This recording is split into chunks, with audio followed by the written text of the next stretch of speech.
ബർക്കത്തുള്ള പെണ്ണിൻ്റെ ശരീരത്തിൽ കാണുന്ന ഒരു 14 അടയാളങ്ങളെക്കുറിച്ചാണ് ഇന്ന് നാം ചർച്ച ചെയ്യുന്നത്. ഈ വീഡിയോ പരിപൂർണമായി കാണുക. വിവാഹം കഴിക്കാൻ പോകുന്ന പുരുഷന്മാർക്കൊക്കെ ഇത് ഉപകരിക്കും. നമ്മുടെ വീട്ടിലുള്ള സ്ത്രീകൾ ഏത് കൂട്ടത്തിൽപ്പെട്ട ആളാണെന്ന് നമുക്ക് മനസ്സിലാക്കാം.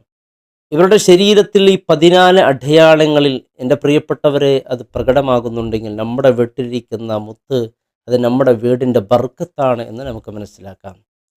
അസ്സലാമു അലൈക്കും വറഹ്മത്തുള്ളാഹി വബറകാതുഹു. അൽഹംദുലില്ലാഹ് ഖാലിഖുൽ അനാം വറാസിഖുൽ അവാം വഖാസിമുൽ അഖ്സാം. അസ്സലാത്തു വസ്സലാമു അലൻ നബിയിൽ ഇമാം വഅലാ ആലിഹിൽ ബററത്തിൽ കിറാം വഅഫ്ദലി തഹിയ്യത്തി വസ്സലാം. പ്രിയമുള്ളവരെ, നമ്മുടെ മക്കൾ, നമ്മുടെ ഉമ്മമാർ, അതുപോലെ വിവാഹം കഴിക്കാൻ പോകുന്ന എൻ്റെ പ്രിയപ്പെട്ട സഹോദരന്മാർ വളരെ ശ്രദ്ധിക്കേണ്ട കാര്യമാണ്. ഞാൻ കെട്ടാൻ പോകുന്ന ഈ പെണ്ണ് ഇത് ബർക്കത്തുള്ള പെണ്ണാണോ എന്ന് അവരുടെ മുഖത്ത്, അവരുടെ കണ്ണിൽ, അവരുടെ നഖത്തിൽ ഓരോ ചില അടയാളങ്ങളെക്കുറിച്ച് കിതാബിൽ പറയുന്നുണ്ട്. പ്രഗത്ഭരായ പണ്ഡിതന്മാർ യഹ്യാ ഉലൂമുദ്ദീൻ പോലത്തെ പല ഗ്രന്ഥങ്ങളിലും ഇതിനെക്കുറിച്ച് ചർച്ച ചെയ്തിട്ടുണ്ട്. മഹാനായ ഇമാം ഗസ്സാലി റളിയല്ലാഹു പോലത്തെ മുത്തായ റസൂൽ സ്വല്ലല്ലാഹു അലൈഹി വസല്ലം തങ്ങൾ ഹദീസിൽ പറഞ്ഞ കാര്യത്തെ വിശാലമായി വിശദീകരിച്ച് പറഞ്ഞ ഒരുപാട് ഗ്രന്ഥങ്ങൾ എൻ്റെ പ്രിയപ്പെട്ടവരെ, ആ ഗ്രന്ഥത്തിൽ പറയപ്പെട്ട ചില കാര്യങ്ങളാണ് ഇന്ന് നാം സംസാരിക്കാൻ പോകുന്നത്. ഒരു പെണ്ണിൻ്റെ ശരീരത്തിൽ പ്രകടമാകുന്നതും അല്ലാത്തതുമായ എല്ലാ കാര്യങ്ങളും ഇതിൽ ഉൾപ്പെടുത്തുന്നുണ്ട്. വളരെ പ്രധാനപ്പെട്ട 14 മാത്രമേ ഉൾപ്പെടുത്തുന്നുള്ളൂ. ഒരുപാട് അടയാളങ്ങളുണ്ട്. എന്നാൽ ഈ അടയാളങ്ങൾ നമ്മുടെ വീട്ടിൽ എൻ്റെ പ്രിയപ്പെട്ട നമ്മുടെ ഭാര്യമാർ, അല്ലേ, നമ്മുടെ കുടുംബത്തിൽ അല്ലെങ്കിൽ വിവാഹം കഴിക്കാൻ പോകുന്നവരൊക്കെ ഈ അടയാളം ശ്രദ്ധിച്ചുകൊണ്ടായാൽ തീർച്ചയായും എൻ്റെ പ്രിയപ്പെട്ടവരെ നമ്മുടെ വീട്ടിൽ എന്നും അവരൊരു ബർക്കത്താണ്. മുത്തായ റസൂൽ സ്വല്ലല്ലാഹു അലൈഹി വസല്ലം തങ്ങൾ പറയുന്നുണ്ട്, തുൻകഹുൽ മർഅതു ലി അർബഇ ഖിസാലിൻ ലി മാലിഹാ വലി ജമാലിഹാ വലി ഹസബിഹാ വലി ദീനിഹാ ഫൾഫർ ബിദാത്തിദ്ദീൻ. ഒരു പെണ്ണിനെ ഒരു പുരുഷൻ വിവാഹം കഴിക്കപ്പെടുന്നത് തുൻകഹുൽ മർഅതു ലി അർബഇ ഖിസാലിഹ 4 കാര്യത്തിന് വേണ്ടിയാണ്. ചില ആളുകൾ ഈ ജമാലിഹ അവളുടെ ഭംഗി നോക്കുന്നുണ്ട്, അതുപോലെ വലിയ മാലിഹ അവളുടെ സമ്പത്ത് നോക്കുന്നുണ്ട്, അവരുടെ തറവാട് നോക്കുന്നുണ്ട്, ചില ആളുകൾ ദീൻ നോക്കുന്നുണ്ട്. അപ്പോൾ മുത്തായ റസൂൽ സ്വല്ലല്ലാഹു അലൈഹി വസല്ലം തങ്ങൾ പറയുന്നു, അപ്പോൾ ഒരു പെണ്ണിനെ വിവാഹം കഴിക്കുമ്പോൾ പുരുഷന്മാർ പല രീതിയിൽ നോക്കുന്നുണ്ടെങ്കിൽ നീ ഏതിനെയാണ് നോക്കേണ്ടതും എന്ന് പറയുന്നുണ്ട്. എൻ്റെ പ്രിയപ്പെട്ടവരെ, ഒന്നാമത്തെ അടയാളം വളരെ ഗൗരവമുള്ള അടയാളം തന്നെയാണ്. ഒന്നാമത്തെ അടയാളത്തെക്കുറിച്ച് പറയുന്നുണ്ട്. അവരുടെ ശരീരത്തിൽ നിന്ന് പ്രകടമാകുന്ന ഒരു അടയാളമാണ് അൻ തകൂന ഗലീലത്തുൽ ത്വർഫ് ഹയ്യത്തൻ. ലജ്ജ കളർന്ന നോട്ടം ഉള്ള സ്ത്രീ, ഇത് ബർക്കത്താണ്. അവരുടെ നോട്ടത്തിൽ ഒരു ലജ്ജ ഉണ്ടാകും. അതിനെ വിശാലമായി വിശദീകരിച്ച് പറയുന്നുണ്ട്. അവരുടെ നോട്ടം എപ്പോഴും അന്യപുരുഷന്മാരെ ആകർഷിക്കുന്ന നോട്ടമായിരിക്കില്ല. ഭർത്താവിനോടുള്ള നോട്ടം വളരെ ലജ്ജപൂർണമായ നോട്ടമായിരിക്കും. അത് ഒരു ബർക്കത്തിൻ്റെ അടയാളമാണ്. സ്ത്രീകൾ എൻ്റെ പ്രിയപ്പെട്ടവരെ പുരുഷന്മാരെ പോലെയല്ല. അപ്പോൾ പുരുഷന്മാർക്ക് സ്വർഗത്തിലുള്ള അനുഗ്രഹങ്ങളെക്കുറിച്ച് പറയുമ്പോൾ ഹൂറിലീങ്ങളുണ്ട് എന്ന് പറയുന്നുണ്ട്. ചില ആളുകൾ പറയുന്നത് ശരിയാണ്. അപ്പോൾ സ്ത്രീകൾക്കും ഹൂറിലീങ്ങൾ വേണ്ടേ എന്ന രീതിയിൽ ചോദിക്കുന്നവരുണ്ട്. പക്ഷേ സ്ത്രീകളെക്കുറിച്ച് പറയുന്നത് അവർ ഉദ്ദേശിക്കുന്നതെല്ലാം അവിടെ ഉണ്ട്. പുരുഷന്മാർക്ക് പ്രത്യേകമായ ഹൂറിലീങ്ങളെ പറയുന്നുണ്ട്.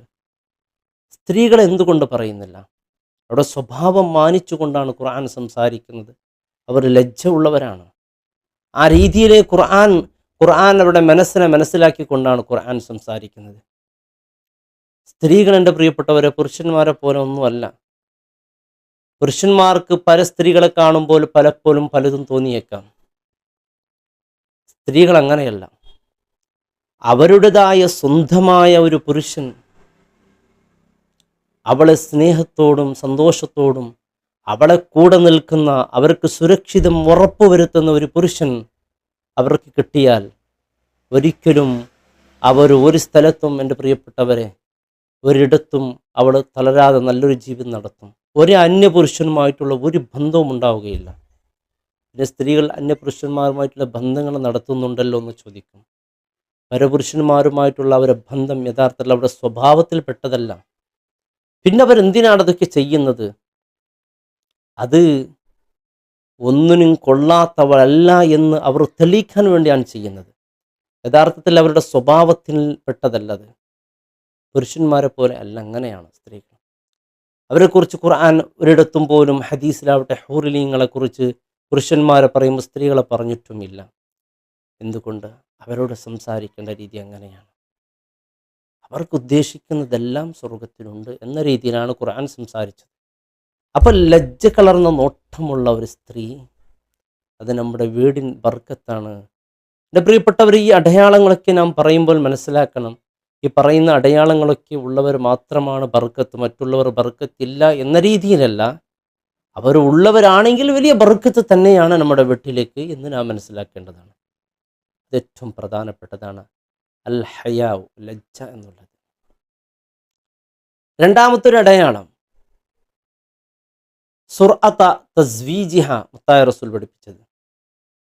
പെട്ടെന്ന് വിവാഹം കഴിക്കപ്പെടുന്ന സ്ത്രീകളാണ്. പെട്ടെന്ന് വിവാഹം. ഇന്ന് വിവാഹത്തിൻ്റെ കാര്യം പറയേണ്ടതില്ലല്ലോ. വിവാഹത്തെക്കുറിച്ച് നമ്മുടെ സഹോദരിമാരോട് ചോദിച്ചാൽ അവർ പറയും, ഞാൻ സ്വന്തം കാലിൽ നിൽക്കണം, പിന്നെയാണ് വിവാഹം. അങ്ങനെ പല കാരണങ്ങൾ പറഞ്ഞുകൊണ്ട് വിവാഹം വൈകിപ്പിക്കുന്നവരുണ്ട്.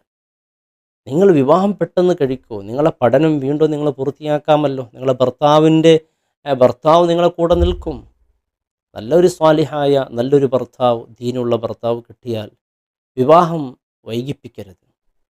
വിവാഹം പെട്ടെന്ന് നടക്കണം, അല്ലേ? ഇന്ന് നമ്മുടെ വിവാഹം, ചില പെൺകുട്ടികൾ വിവാഹം പെട്ടെന്നാകുന്നില്ല എന്ന് പറയാനുള്ള കാരണമുണ്ട്. അവരവരുടെ ഉപ്പയും ഉമ്മയും വീട്ടിൽ കണ്ട് അവർക്ക് ആകെ തളർന്നിട്ടുണ്ടാകും. കാരണം ഉമ്മയോട് സംസാരിക്കുന്ന രീതി, പെരുമാറുന്ന രീതി ഒരു അടിമയെ പോലെയാണ് ഉമ്മയോട് പെരുമാറുന്നത്. ഇത്രയും നരകീയമായ ജീവിതം ഞാൻ തിരഞ്ഞെടുക്കുന്നില്ല എന്ന് ചില പെൺകുട്ടികൾ തീരുമാനിച്ചു. നമ്മുടെ മക്കളെ മുമ്പിൽ നാം നമ്മുടെ ഭാര്യയോട് സ്നേഹം പ്രകടനം കാണിക്കണം. അവരുടെ അടുക്കളയിൽ പോയി, കിച്ചണിൽ പോയി അവരെ നാം സഹായിക്കണം. അവരോട് സ്നേഹമുള്ള മധുരമാർന്ന സംസാരങ്ങൾ നമ്മുടെ മക്കളെ മുമ്പിൽ സംസാരിക്കണം. അവർ ഇത് കണ്ട് വിചാരിക്കണം, ഓ, വിവാഹ ജീവിതം എന്തൊരു സുന്ദരമാണ്, എന്ത് മനോഹരമാണ്. അവരിത് കണ്ട് പഠിക്കണം. ഇത് നാം എപ്പോഴും ചായ കൊണ്ടുപോകാം, മറ്റത് കൊണ്ടുപോകാമെന്ന് പറഞ്ഞുകൊണ്ട് അവരെ ഭീഷണിപ്പെടുത്തിയിട്ടുള്ള സംസാര രീതി ഒരിക്കലും വീട്ടിലരുത്. വീട്ടിൽ എപ്പോഴും ഈ ചെറുപ്രായത്തിൽ പെട്ടെന്ന് വിവാഹം കഴിക്കുക എന്നുള്ളത്, ചെറിയ പ്രായത്തിൽ തന്നെ വിവാഹം കഴിക്കുക എന്നുള്ളത് അപ്പോൾ ഒരു കുട്ടിത്വമാണ്. കുട്ടിത്വത്തിലുള്ള വിവാഹം വളരെ രസകരമാണ്. നമുക്കൊരു പ്രായമായാൽ പിന്നെ നാം ഗൗരവമുള്ളവരായാൽ പിന്നെ നാം സംസാരവും എല്ലാം ഗൗരവത്തോടു കൂടിയാകും.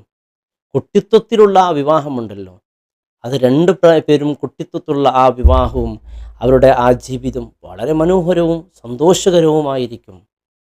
പിന്നെ പ്രായം കൂടുമ്പോൾ അവരുടെ എല്ലാത്തിനും ഗൗരവമുള്ള വിഷയമാകും. പിന്നെ അവർക്കുള്ള ആ സ്നേഹവും ആ മറ്റു പല കാര്യങ്ങളും ഒരു സന്തോഷത്തിൽ അവർക്ക് മുന്നോട്ട് കൊണ്ടുപോകാൻ പ്രയാസമാകും. അതുകൊണ്ട് കുട്ടിത്വത്തിലുള്ള പ്രായം വളരെ നല്ലതാണ്.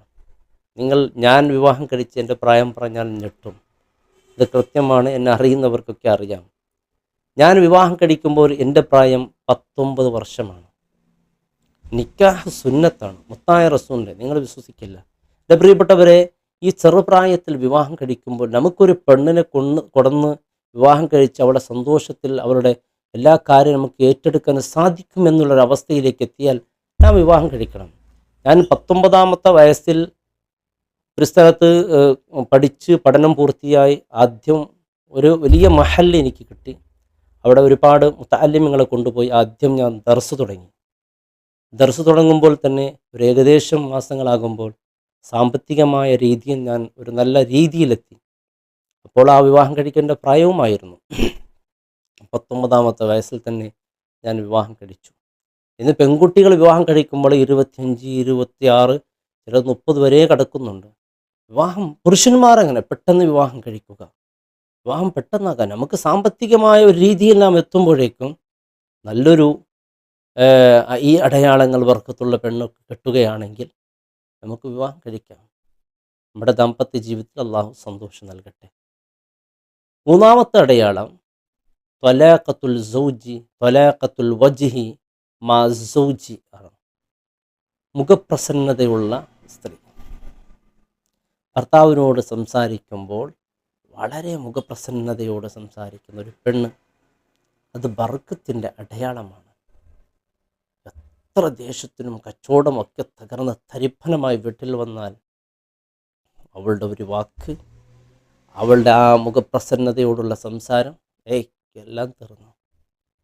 പിന്നെ ആ കച്ചവടത്തിലുള്ള ടെൻഷനുകളും മറ്റും എല്ലാം അവിടെ മാറി. അങ്ങനെ മുഖപ്രസന്നതയുള്ള ഒരു പെൺകുട്ടി കിട്ടുകയാണെങ്കിൽ ആ ഉണ്ടായ ഒരു പെൺകുട്ടി, അത് ബർക്കത്തിൻ്റെ അടയാളമാണ്.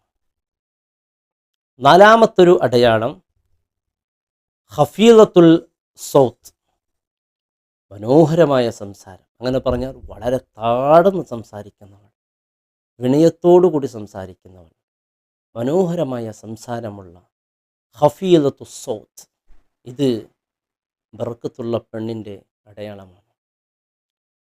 അഞ്ചാമത്തൊരു അടയാളം അൻ തക്കൂനൽ മർഅത്തു വലൂദ, മിതമായ ശരീരമുള്ള പെണ്ണ്.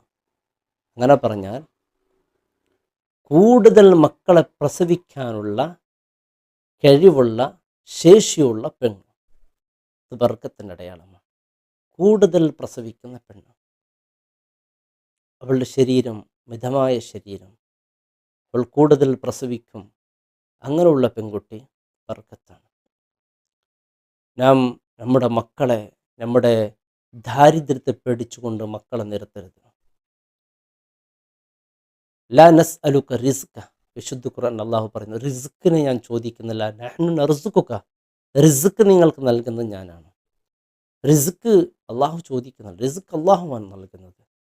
ദാരിദ്ര്യത്തെ പേടിച്ചുകൊണ്ട് കുട്ടികളെ, എൻ്റെ പ്രിയപ്പെട്ടവരെ, പ്രസവിക്കുന്നത് നിർത്തുക, ഇതൊരിക്കലും ചെയ്യാൻ പാടില്ലതാണ്. കാരണം നാളെ അള്ളാഹിൻ്റെ റസൂൽ അഭിമാനിക്കണമെങ്കിൽ നമുക്ക് മക്കളുണ്ടാകും. മുത്തായ റസൂലിൻ്റെ ഉമ്മത്തുകൾ വർദ്ധിക്കണം.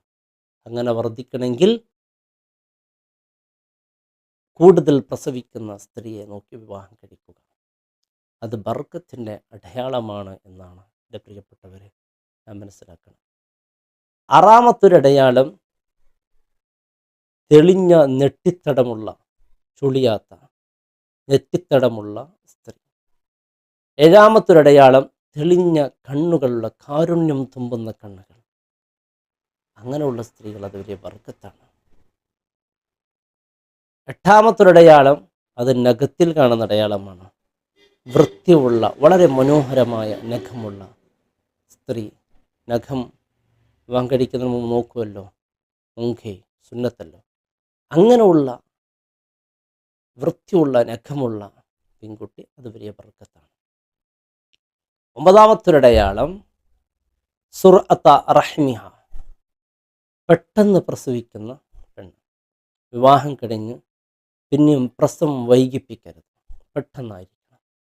നമ്മുടെ പ്രായത്തിൽ തന്നെ നമ്മുടെ മക്കൾ വലുതായി, ആ മക്കളെ കൂടെ ഒരു ഫ്രണ്ട്ലി, ഒരു സുഹൃത്തുക്കളെ പോലെ നമ്മുടെ ജീവിതം നടത്തണമെങ്കിൽ, ഞാൻ ചെറുപ്രായത്തിൽ വിവാഹം കഴിഞ്ഞ് പെട്ടെന്ന് ഭാര്യ പ്രസവിക്കുകയാണെങ്കിൽ, നമ്മുടെ ഏകദേശം പ്രായമാകുമ്പോഴേക്കും നമ്മുടെ മക്കൾ നമ്മുടെ സുഹൃത്തുക്കളെ പോലെ അവരെ കൂടെ നിൽക്കാൻ പറ്റും. ഇല്ലെങ്കിൽ നമുക്ക് താടിയൊക്കെ നരച്ച് വലിയൊരു അവസ്ഥയിലായി മക്കളോട് ഒരു സ്നേഹത്തോട് ഒരു സുഹൃത്തുക്കളെ പോലെ പെരുമാറാൻ വലിയ പ്രയാസവും.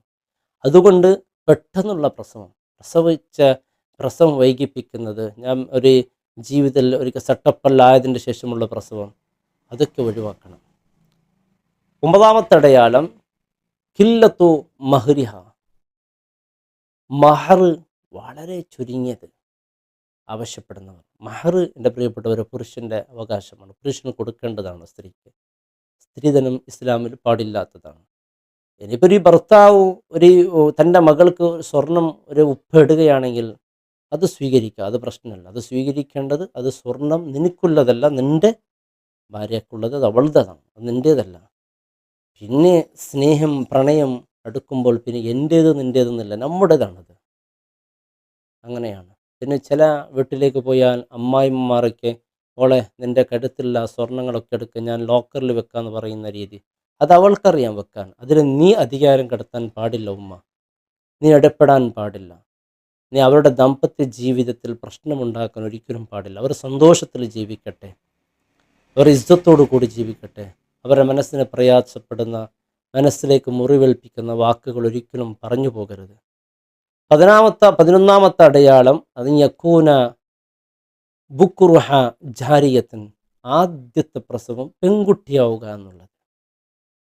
ചില ആൾക്ക് പെൺകുട്ടി എന്ന് പറയുമ്പോൾ വല്ലാത്ത വെറുപ്പാണ്. നിൻ്റെ ഭാര്യ ആദ്യത്തെ പ്രസവം പെൺകുട്ടിയാണോ? വീണ്ടുള്ള പ്രസവം പെൺകുട്ടി, അതെല്ലാം വലിയ ബർക്കത്താണ്. അത് ബർക്കത്തുള്ള പെണ്ണിൻ്റെ അടയാളമാണ് ആദ്യത്തെ പ്രസവം പെൺകുട്ടിയാവുക എന്നുള്ളത്.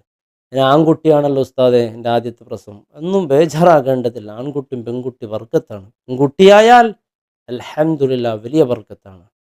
11ാമത്തത് തൈസൂറു ഖത്ബത്തിഹ, അതായത് നിശ്ചയം, എൻഗേജ്മെൻറ്റ്, നിശ്ചയമുണ്ടല്ലോ. ആ നിശ്ചയത്തിൻ്റെ സമയത്തും വളരെ ചുരുങ്ങിയ രീതിയിൽ നിശ്ചയം നടത്തുക എന്നുള്ളത്. ഇന്ന് കാണുന്നുള്ള വിവാഹത്തിനേക്കാൾ വലിയ പണം. ഇന്ന് ചെറുപ്പക്കാർ പേടിച്ച് നിൽക്കുവാൻ വിവാഹം കഴിക്കാൻ. കാരണം ഐഫോൺ കൊടുക്കണം, പലതും കൊടുക്കണം. ആ രീതിയിൽ അതൊരിക്കലും ബർക്കത്ത് നഷ്ടപ്പെടും. അങ്ങനെ ആഗ്രഹിക്കുന്ന ഒരു പെണ്ണാണ് നിൻ്റെ ഭാര്യയായിട്ട് വരുന്നതെങ്കിൽ, അവൾക്ക് അങ്ങനെയുള്ള മോഹമാണെങ്കിൽ അത് നിനക്ക് അപകടമുണ്ടാക്കും. അത്തരത്തിലുള്ള പെണ്ണുങ്ങൾ.